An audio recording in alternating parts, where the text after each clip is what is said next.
So, I just decided, out of the blue, I wanted to talk about two animated films that I absolutely love, and I feel like they're very underrated. I really do feel like they're underrated, and it's a shame, too. So the two movies in question are both the Hellboy animated films, which I'll be reviewing separately. The first being, of course, what we're going to talk about here, The Sword of Storms. Now, Hellboy Sword of Storms is Hellboy versus Japanese mythology, which is kind of funny because in the next film, Blood and Iron, it's Hellboy against kind of like European mythology. I understand there was supposed to be another film that was supposed to be Hellboy against Native American mythology, which I would have been all down for. Like Hellboy fighting Wendigos? I'm in. Anyway, so let's talk about Hellboy Sword of Storms. This movie it's kind of in its own universe. They do kind of mention that it is, it's not really in the movie universe, but we do have Ron Perlman back as Hellboy. We do have Selma Blair back as Liz. We even have, oh god, what's his name? The body actor for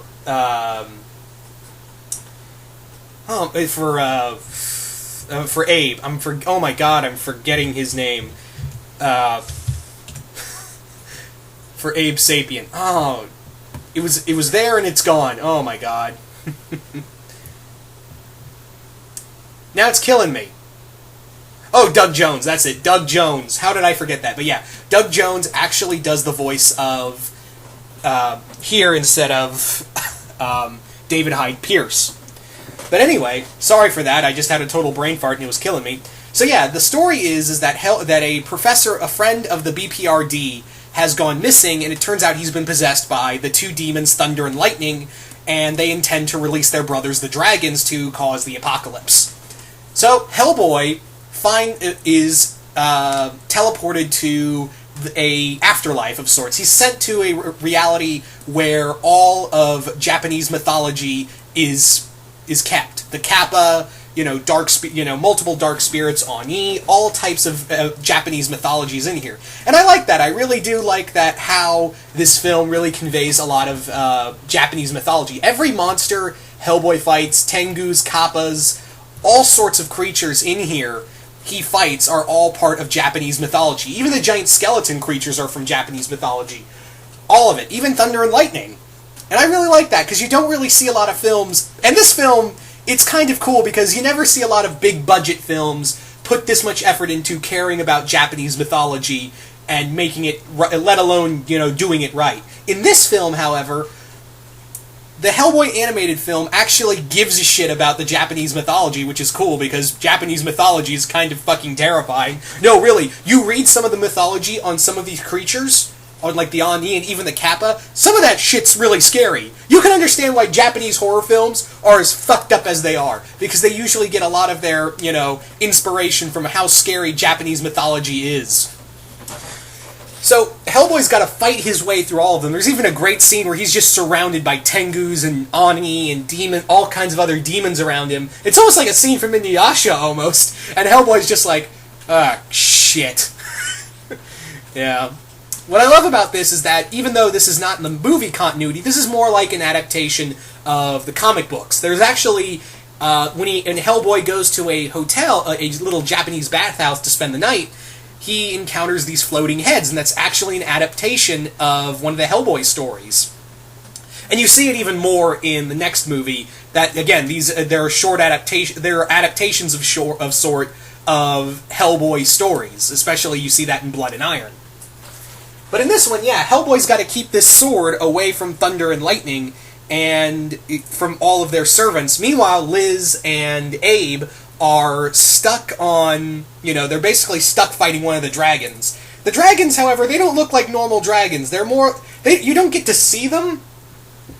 You don't get to see the dragons, but what you do see is something a little more monster-ish. You could consider them more like kaijus than dragons, really. So that's kind of the big thing right there with this film.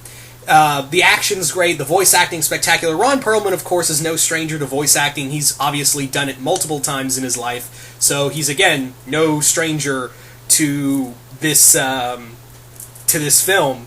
I mean, to this style of writing. I mean, excuse me, this acting. Excuse me. And it's really cool. Again, the only gripe I really have, the animation's okay. The animation's all right. I understand they were trying to do.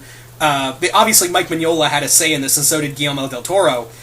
The problem is that I feel like Hellboy's legs are way too tiny. Again, I understand they're trying to do like Mike Mignola's art style come to life, but it's really hard because Mike Mignola has a very, and I do stress, very difficult art form style that you could adapt. It's kind of like how the Batman Superman movie Apocalypse tried to adapt.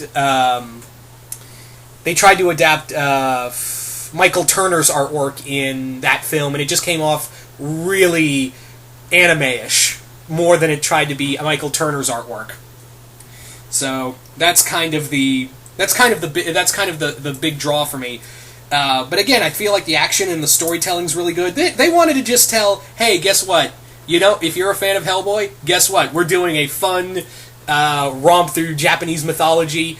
And again, it feels like they did their homework on, you know, all of the Japanese mythology, all of the creatures. Like when they get to the story of the Kappa, that's actually, you know, something out of Japanese mythology with the water in the Kappa's head. When it spills out, it's its life. So if it spills out all of its head, it dies.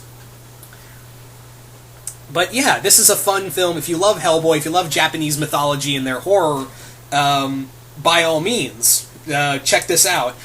I don't know if you could still find this or not. I actually got this when it came out, and just by happenstance. I was just getting into Hellboy comics, and I was like, and I had just seen the first movie. I think this came out a little bit after the first movie, and it was like building up. They were supposed to be like build up to the Golden Army. So I was like, yeah, Hellboy and monsters, awesome. I was also like super into like Inuyasha and all that other stuff.